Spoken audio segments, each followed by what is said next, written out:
अपने कुछ हल्के की बात भी कहनी थी और कल आपसे बात करेंगे। आपका बहुत बहुत धन्यवाद। जय हिंद। श्री आदित्य देवीलाल। बहुत बहुत धन्यवाद स्पीकर साहब, मुझे गवर्नर साहब के एड्रेस पे बोलने का आपने मौका दिया।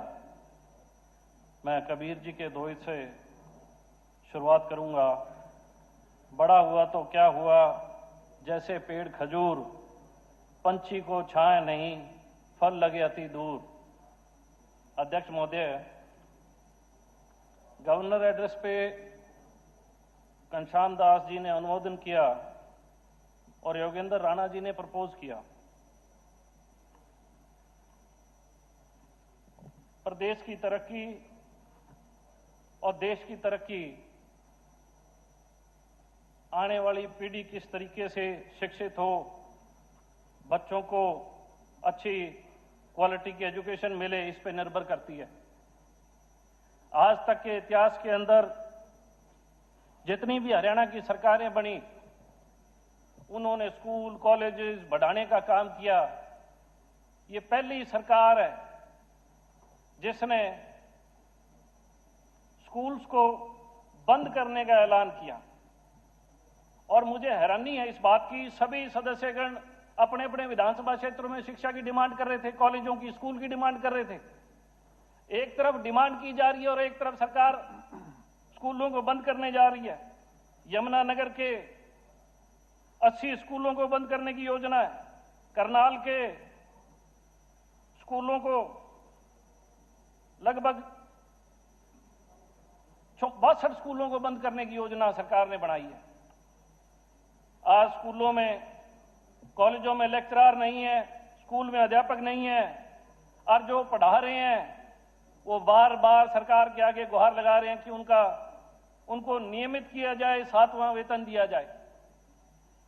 और सरकार राष्ट्रीय शिक्षा नीति पे काम कर रही है। मैं पूछना चाहूंगा कि राष्ट्रीय शिक्षा नीति, केंद्र सरकार की, प्रधानमंत्री की शिक्षा नीति, क्या ये नीति है कि स्कूलों को, ग्रामीण अंचल के स्कूलों को बंद किया जाए? और बड़ी चिंता की बात है, एक तरफ ये लिखा जाता है कि हमने भारत को विश्व गुरु बनाना है, और दूसरी तरफ ये कहा जाता है कि जिन स्कूलों में बच्चे कम है वो स्कूल बंद किए जाए।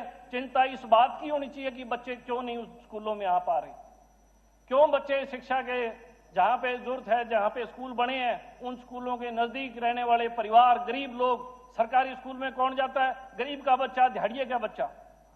और इसी के साथ साथ मुझे लगता है कि जो सपना संजोया जा रहा है, उस सपने के पीछे कोई ना कोई बड़ा कारण होता है। शिक्षा मंत्री जी, मैं एक सवाल पूछना चाहूंगा कि हाँ, आप लोग जब स्कूल की, कॉलेज की साइट लिखते हैं और ये कहते हैं कि यहाँ स्कूल बनेगा, कॉलेज बनेगा, तो उन सरकारी स्कूल और कॉलेजों में मुफ्त शिक्षा के लिए कहा जाता है। बड़े घर का, परिवार का बच्चा, बड़े उद्योगपति का बच्चा कभी बड़े स्कूल कॉलेज, इसमें सरकारी स्कूल कॉलेज में नहीं जाता, बड़ी बड़ी यूनिवर्सिटियों में जाता है। और आपने सेक्टर 43 के अंदर जो सरकारी कॉलेज साइट थी, कॉलेज की साइट थी, उसको गोदरेज मायरा, एक बहुत बड़ी कंपनी के नाम उस जमीन को किया गया, और वहां जो कॉलेज की साइट थी उसको बदल दिया गया। मैं एक बात पूछना चाहूंगा, बारंबार आप लोग ये बात रखते हो कि हम सबका साथ, सबका विकास कर रहे हैं। मैं एक चीज पूछना चाहूंगा कि हुड्डा साहब ने तो मास्टर प्लान लगाए और आपने जमीनें बदलनी शुरू कर दी। दोनों सरकारों ने इस प्रदेश को लूटने का काम किया। अगर आप कहते हो तो मैं आपको इन तमाम चीजों के सबूत देने को तैयार हूं। घनश्याम दास जी और राणा जी से आग्रह कि अपने विधानसभा क्षेत्र में जब आप जाओगे, अपने जिले में जाओगे, तो उन लोगों को क्या जवाब दोगे जब आप राज्यपाल जी के अभिभाषण का अनुमोदन कर रहे थे। इसके साथ साथ कानून व्यवस्था, जो हरियाणा में सबसे ज्यादा चिंता की बात है। आज हालात ये हैं कि मुख्यमंत्री जी हेलीकॉप्टर पे सैर कर रहे हैं और आप ही की सरकार के एक मंत्री कहते हैं कि मुख्यमंत्री जमीन पे नहीं उतर रहे। मैं एक बात कहना चाहूंगा, 100 दिन का लेखा जोखा पेश किया, और 100 दिन के जिस दिन लेखा जोखा पेश किया गया, उसी दिन आपकी सरकार का मंत्री कहता है कि मुख्यमंत्री तो जमीन पे नहीं उतरे। तो क्या 100 दिन हरियाणा का लेखा जोखा आसमान में लिखा गया? क्या 100 दिन लोगों की जो हालत थी, दयनीय हालत थी, मुख्यमंत्री हेलीकॉप्टर से देख के नीचे देख रहे थे? ऐसे है, हम साफ नहीं हुए। ये चिंता की बात है। आप तालियां हथेलियां खटखटा रहे हो।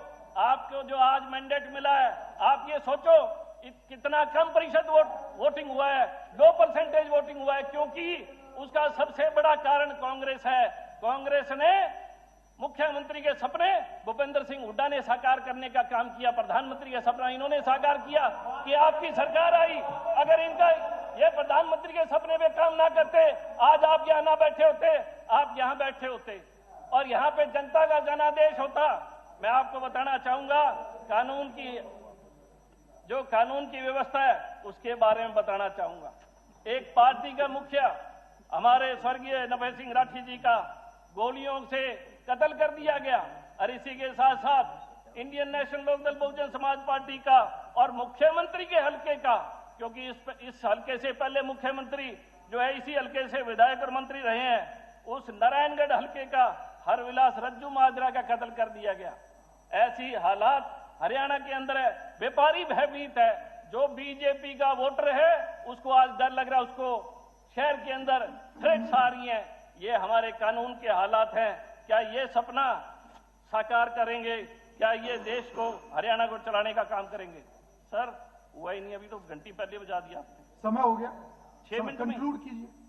तो सरकार के खिलाफ बोलना इसका मतलब सर गलत नहीं, है? ऐसा कुछ नहीं, आपका समय पूरा हो गया पार्टी का। 6 मिनट नहीं, है। ये बहस का विषय नहीं, आप अपना सर मैं बहस की बात ही नहीं कर रहा। मैक्सिमम हाफ अ मिनट, इससे ज्यादा नहीं। फिर इसका मतलब है सर बोलना ही बंद कर दे। नहीं, बोलो, समय बोलने तो सीमा आप दे ही नहीं रहे। जब लैब पकड़ी, अगर आप जब आपकी खिंचाई करने लगे तो सर सरकार मेरी खिंचाई नहीं हो रही है, वो सबका अधिकार है। सरकार की खिंचाई करें पसंद ही नहीं है। आप कंक्लूड करिए। इतनी देर में नहीं, बातों में टाइम मत खराब करो आदित्य, यू आर ए बहुत समझदार आदमी हो। मैं एक बात ये कहना बातें चाहूंगा, मत करो और चेयर के साथ ये बातें करने की जरूरत नहीं है।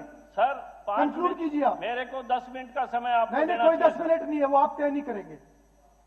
हरियाणा के कंक्लूड करो।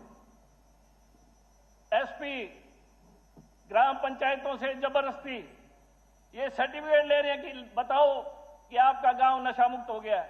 और जब ये पंचायत उस दबाव में ये कहती है कि हमारा गांव नशा मुक्त, 2 दिन बाद उसी गांव में 2 बच्चे ओवरडोज के कारण, चिट्टे के ओवरडोज के कारण मर जाते हैं। ऐसे हालात हरियाणा प्रदेश के हैं, जहां पुलिस ये एकमात्र अखबारी बयान देके ही हर लोगों के अंदर, किसमें आपके साथ तो था 10 साल, अरे आप है ना ये कहा करते बिना खर्ची बिना पर्ची का काम नहीं चलेगा, छोरे नौकरी लगाओ, उन बैठकों में बोला करते, अरे आज ताली ठोक रहे हो। चौधरी ओम प्रकाश चौटाला ने जितने नौकरी लगाए एक भी पैसा नहीं लिया। मैं ये कहना चाहूंगा, अपने वर्करों का सम्मान किया एक इंसान ने, और हुड्डा साहब ने जितने नौकरी लगाए सारे पैसे ले लेके नौकरी लगाए।